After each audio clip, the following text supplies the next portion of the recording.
What's up, guys? My name is Saba, and I thought I'd share my testimony with you guys today. So basically, my life before Jesus, I would say, was very broken, and I felt a lot of emotions of kind of even depression and loneliness. I would say growing up, there was definitely a divide in my household because my mother was a full-on practicing Christian while my father was a full-on practicing Muslim. So there was already a divide there. And I'd say definitely I felt that impact, even just in junior high, especially because you go through a lot of things during that time.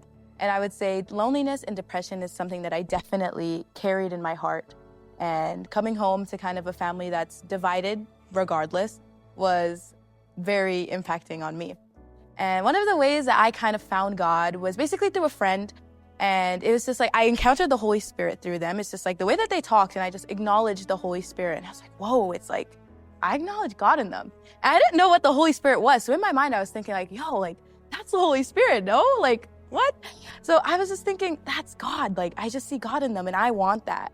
And eventually I kind of wrestled with myself because I was thinking like, well, they're a Christian and I don't know if I really want to step into that. I don't know if I want to follow that. But eventually I did. And God encountered me in so many ways. One of the ways that I remember was at a youth conference during worship.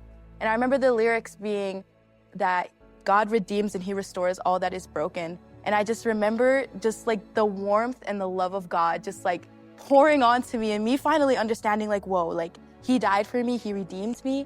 And that was one of the major, I'd say, interactions that I've had with God where it's like, whoa, like I understand you and like I want to walk in faith and I want to follow you. So yeah, so now having been following Jesus for a year and a half, I definitely say that he's still that redeemer and he restores all that is broken. Truly, even I've seen in my family, in my relationship with my father and my mother, he's definitely redeemed that, and even just restoring all the brokenness and all the depression and the loneliness that I faced for all my life. I definitely say that God is faithful and that he redeems.